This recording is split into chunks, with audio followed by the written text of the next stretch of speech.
soit avec vous. Et avec votre esprit. Évangile de Jésus-Christ selon saint Marc. Gloire à toi, Seigneur. Après son arrivée au milieu des acclamations de la foule, Jésus entra à Jérusalem dans le temple. Il parcourut du regard toutes choses et comme c'était déjà le soir, il sortit pour aller à Béthanie avec les 12. Le lendemain, quand ils quittèrent Béthanie, il eut faim. Voyant de loin un figuier qui avait des feuilles, il alla voir s'il y trouvait quelque chose. Mais en s'approchant, il ne trouva que des feuilles, car ce n'était pas la saison des figues. Alors il dit au figuier, « Que jamais plus personne ne mange de tes fruits. » Et ses disciples avaient bien entendu. Ils arrivèrent à Jérusalem. Entré dans le temple, Jésus se mit à expulser ceux qui vendaient et ceux qui achetaient dans le temple. Il renversa les comptoirs des changeurs et les sièges des marchands de colombes, et il ne laissait personne transporter quoi que ce soit à travers le temple. Il enseignait et il déclarait aux gens, « L'Écriture ne dit-elle pas, ma maison sera appelée maison de prière pour toutes les nations? Or vous en avez fait une caverne de bandits. » Apprenant cela, les grands prêtres et les scribes cherchaient comment le faire périr. En effet, ils avaient peur de lui, car toute la foule était frappée par son enseignement. Et quand le soir tomba, Jésus et ses disciples s'en allèrent hors de la ville. Le lendemain matin, en passant, ils virent le figuier qui était desséché jusqu'aux racines. Pierre, se rappelant ce qui s'était passé, dit à Jésus, « Rabbi, regarde, le figuier que tu as maudit est desséché. » Alors Jésus, prenant la parole, leur dit, « Ayez foi en Dieu. Amen, je vous le dis, quiconque dira à cette montagne, « Enlève-toi de là et va te jeter dans la mer. » S'il ne doute pas dans son cœur, mais s'il croit que ce qu'il dit arrivera, cela lui sera accordé. C'est pourquoi je vous le dis, tout ce que vous demandez dans la prière, croyez que vous l'avez obtenu et cela vous sera accordé.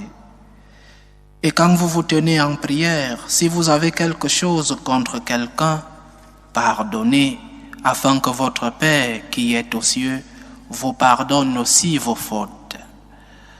Acclamons la parole de Dieu. Louange à toi, Seigneur Jésus. Beaucoup de choses à méditer sur ce long évangile de saint Marc. Beaucoup de choses, on ne peut pas s'arrêter sur tous les points de ce que dit notre Seigneur dans cet évangile à partir de la malédiction du figuier qui nous ne savons pas. L'évangile dit que ce n'était pas la saison des figuiers, mais comment Jésus maudit-il un arbre alors que ce n'est pas la saison de ses fruits. Et après, le Seigneur parle de la foi que nous devons avoir. Et la force de la foi qui peut faire déplacer une montagne et la jeter dans la mer. Et une des caractéristiques de la foi, c'est le pardon. Prier avec foi, mais quand on a déjà pardonné, ceux-là qui nous font du mal, ceux-là qui nous ont offensés. Méditons aujourd'hui sur l'expulsion des marchands du temple. Il est important de noter que le Seigneur n'utilise pas la violence sur les personnes. L'Évangile dit que ceux qui vendaient et ceux qui achetaient dans le temple, il renversa les comptoirs des changeurs et les sièges des marchands de colombes.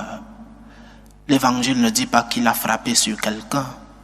Il a renversé les comptoirs, les tables. Jésus est violent contre les choses et non contre les personnes, même si ces choses appartiennent aux personnes. Par conséquent, cet évangile ne peut pas être utilisé pour justifier le recours à la violence. Et beaucoup, non seulement de nos gouvernants, mais aussi beaucoup de nous chrétiens, utilisons cet évangile pour justifier quelques actes de violence que nous commettons. Non, le Seigneur est violent sur les choses, est violent sur le péché. Le Seigneur est violent sur ces instruments qui nous amènent dans le péché. Il n'est pas violent envers les personnes, il n'est pas violent sur les personnes que nous sommes. Il est violent envers les instruments qui nous font entrer dans le péché. Et posons-nous la question aujourd'hui dans notre Église. Y a-t-il des affaires autour de l'Église aujourd'hui? Eh bien oui, dans certains cas, malheureusement, il y a des affaires non seulement autour de nos temples, mais autour même, ou alors dans notre Église, il y a des affaires, des scandales de temps en temps, par exemple sur les investissements du Vatican et sur les investissements de certains diocèses.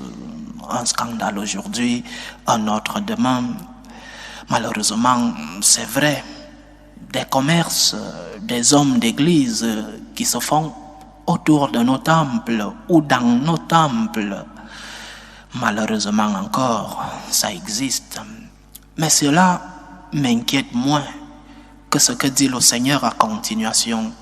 Le Seigneur dit, l'Évangile dit, il ne permettait personne de transporter quoi que ce soit à travers le temple. Le temple est la maison de Dieu. Le temple mérite respect. Et au lieu de cela, trop souvent, ce qui se passe, c'est que nous manquons de respect non seulement au temple comme lieu, mais aussi à la personne qui est le maître du lieu. Quand nous manquons de respect au lieu où nous sommes, la conséquence est claire. Nous manquons de respect à la personne qui est le maître du lieu, à cette personne qui est Jésus-Christ et qui vit dans ce lieu. C'est la maison du Seigneur. Il y est présent dans le tabernacle. Comment nous comportons-nous à l'église? Comment nous comportons-nous comme dans une place publique? Quelle est la posture que nous prenons quand nous sommes dans un temple? Oui, aujourd'hui, les téléphones, c'est comme si nous avons le numéro de téléphone de Dieu et qu'à chaque instant, nous allons recevoir un appel de lui et que même dans l'église, même dans sa maison, nous ne lâchons pas nos téléphones des yeux et des mains. Comment nous comportons-nous dans la maison du Seigneur? Y a-t-il quelque chose qui est plus important que Dieu quand tu es dans sa maison? Y a-t-il quelque chose au-dessus de la personne que tu es venu rencontrer? Sans parler de ceux qui parlent dans le temple, ceux qui murmurent et même ceux qui critiquent les autres, ceux qui vont d'un côté à l'autre. Le respect dans le temple, chers frères et sœurs, est nécessaire. C'est la maison du Seigneur. Et le Seigneur rappelle aujourd'hui un fragment de l'Ancien Testament. L'Écriture ne dit-elle pas, ma maison sera appelée maison de prière pour toutes les nations? Le temple est une maison de prière, c'est la maison de Dieu. Et si nous avons du respect pour celui-là qui vit dans le temple, qui est le maître du temple, alors, depuis notre posture jusqu'à ce que nous allons lui dire, doit être teinté d'un grand respect. Ne parlons pas de gloire, ne parlons pas d'adoration. D'abord le respect pour le lieu où nous sommes et pour la personne que nous venons rencontrer. Oui, il est notre Père, nous avons confiance en lui. Mais cette confiance ne doit pas nous conduire à un manque de respect à Dieu. La confiance peut devenir quelque chose qui blesse celui en qui tu as fait confiance. Ne retournons pas le don de la confiance que Dieu nous a fait contre Dieu lui-même. Le temple est la maison de Dieu, c'est une maison de prière. Alors quand nous venons rencontrer celui-là qui est au-dessus de tout, quand nous venons rencontrer le Dieu Tout-Puissant, ayons une posture un comportement. Je ne parle pas d'adoration, je répète, je ne parle pas de la gloire que nous devons donner au Seigneur quand nous sommes dans le temple. Je commence par le respect. Quand tu vas dans un bureau administratif, qu'est-ce que tu fais? Quel est ton comportement? Il y a certains qui préparent un discours pour aller rencontrer je ne sais pas quel fonctionnaire.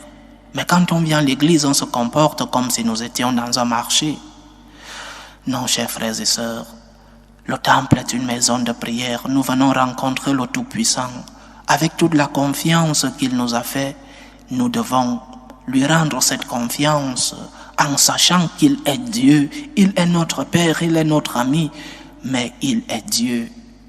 C'est peut-être parce que nous disons qu'il est notre Père et que la conception de Père aujourd'hui est celle qu'elle est. Beaucoup de jeunes manquent de respect à leur Père et quand nous disons que Dieu est notre Père, nous voyons la figure du Père de la maison. Non, Dieu est notre Père, oui, mais il est Dieu, il est Seigneur, il est le Tout-Puissant. Quand nous venons à sa rencontre dans le temple, ayons la posture et le comportement des créatures qui vont vers le Créateur, des serviteurs qui vont vers le Maître. Que le Seigneur nous aide à pouvoir avoir confiance en lui, oui, mais aussi de pouvoir garder le respect, lui donner le respect qu'il mérite de recevoir de nous, qu'il nous aide à comprendre que sa maison est une maison de prière et qu'elle mérite un grand respect. Loué soit Jésus-Christ.